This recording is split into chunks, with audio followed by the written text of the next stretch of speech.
आज की वीडियो में हम बात करेंगे कि अगर आपकी प्रॉपर्टी रजिस्टर्ड है तो उसका क्या फ़ायदा होता है और अगर नहीं है तो क्या नुकसान होता है। फिर सेकंड पे हम बात करेंगे कि अगर तो आपकी प्रॉपर्टी रजिस्टर्ड है तो उसका इंतकाल अपने नाम पर दर्ज करवाना क्यों ज़रूरी है। फिर लास्ट में हम बात करेंगे कि अगर वो हजरात जो कि अपनी प्रॉपर्टी की जो इंतकाल थे वो करवाना चाहते थे लेकिन किसी रीज़न्स के तहत किसी वजूहात के तहत जो है वो नहीं करवा सके, तो उनके लिए क्या प्रोसेस होगा, वो किस तरह से करवा सकते हैं, क्या स्टेप उठा सकते हैं, सारी चीज़ें जानने के लिए आप वीडियो को मुकम्मल ज़रूर देखें।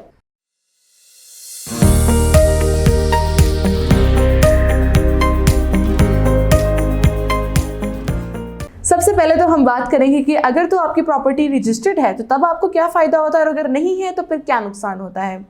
सबसे पहले तो ये जान लेते हैं कि रजिस्ट्री होती क्या है, जिसमें आपके पास रजिस्टर्ड डॉक्यूमेंट होगा और उसमें जो है ऑथेंटिक डॉक्यूमेंट होता है जिसमें आपका जो जितना भी रिकॉर्ड होता है उसमें वो मौजूद होता है। और ये जो रजिस्टर्ड डॉक्यूमेंट होता है ये हर हाल में हर सूरत में सेलर के पास भी मौजूद होना चाहिए और बायर के पास भी मौजूद होना चाहिए। अब हम देखते हैं कि इसका क्या फ़ायदा होता है अगर वो आपकी प्रॉपर्टी रजिस्टर्ड है। तो सबसे पहला फ़ायदा तो ये होता है कि आप किसी भी किस्म के फ्रॉड से बच सकते हैं। यानी कि जो पटवारी हजरात होते हैं जब अपने प्रॉपर्टी को इंतकाल दर्ज करवाना चाहते हैं तो वो आपके साथ किसी भी किस्म का फ्रॉड नहीं कर सकते, उसमें फ्रॉड के चांसेस 0% हो जाते हैं। दूसरा बड़ा फ़ायदा ये होता है कि जब आप अपनी प्रॉपर्टी को रजिस्टर करवाते हैं तो उस रजिस्टर्ड डॉक्यूमेंट में आपका सारा रिकॉर्ड मौजूद होता है और उस डॉक्यूमेंट की वजह से आपका जो प्रॉपर्टी का जो इंतकाल होता है वो बहुत इजीली करवा सकते हैं। जब आप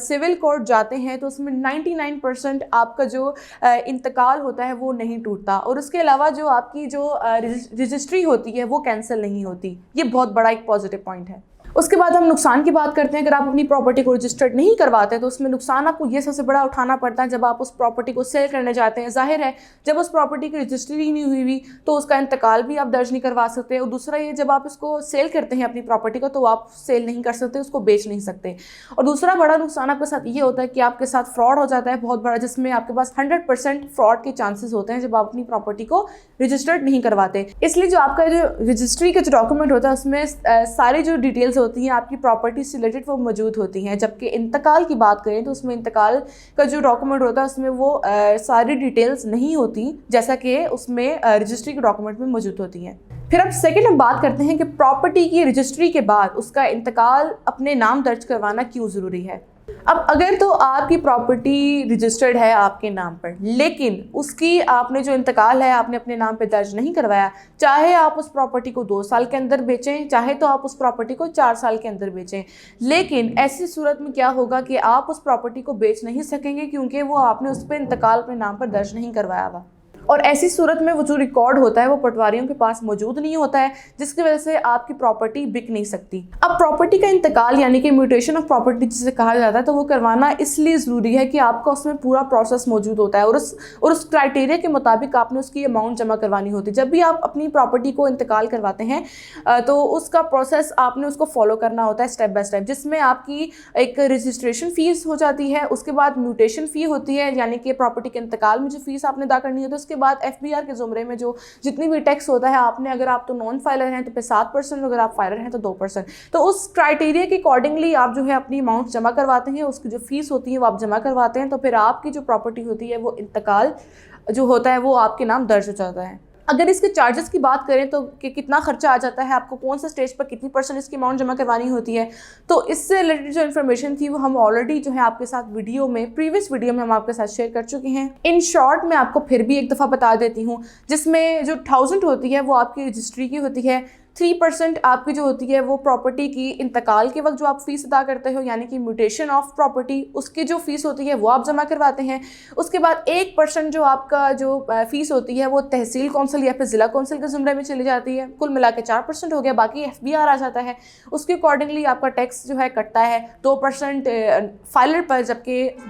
नॉन फाइलर पर 7%। उसके अकॉर्डिंगली जो आपकी फ़ीस होती है वो आपको अदा करनी होती है। अब लास्ट में हम बात करते हैं कि अब वो लोग जो अपनी प्रॉपर्टी को जो है इंतकाल जो है अपने नाम दर्ज करवाना चाहते थे लेकिन वो लेट हो चुके हैं और वो अब करवाना चाह रहे हैं तो उसका क्या स्टेप होगा। कोई भी अगर वो अपनी प्रॉपर्टी किसी भी रीज़न के तहत उसको इंतकाल जो करवाना चाहता था अपने नाम पे, लेकिन वो नहीं करवा सका, तो उनके लिए क्या प्रोसेस है उसके हवाले से बात करते हैं। अब जब भी किसी प्रॉपर्टी की रजिस्ट्री होती है तो उसकी 3 कॉपियाँ होती हैं। एक कॉपी जो कि ओरिजिनल होती है वो उस बंदे के पास होती है जो कि जिसके फेवर में आप रजिस्टर्ड होती है वो प्रॉपर्टी। दूसरी जो कॉपी होती है वो उनके पास रिकॉर्ड के तौर पर उनके पास मौजूद होती है। अगर इन केस अगर किसी के पास भी, किसी शख्स के पास भी जो उसका रजिस्ट्रेशन कार्ड होता है, अगर वो मिसप्लेस हो गया या गुम गया है, तो वो फिर वहाँ से रजिस्ट्रेशन के ऑफिस जाके वहाँ से निकलवा सकता है, जो कि ऑथेंटिक जो डॉक्यूमेंट होता है वो होता है सर्टिफाइड डॉक्यूमेंट होता है। उसके अलावा जो तीसरी कॉपी होती है, अगर तो वो कंप्यूटराइज है तो वो कंप्यूटर सेक्शन के पास, और अगर वो कंप्यूटराइज नहीं है तो फिर वो पटवारियों के पास वो जाता है और फिर वहाँ से आप अपना इंतकाल नंबर जो है वहाँ से आप लगवा सकते हैं। अब हम बात करते हैं कि इसका क्या स्टेप है, इसके वाले से हम बात करते हैं। सबसे पहले तो आपने ये करना है कि जितने टाइम पीरियड में आप अपनी प्रॉपर्टी का इंतकाल अपने नाम दर्ज नहीं करवा सके, या फिर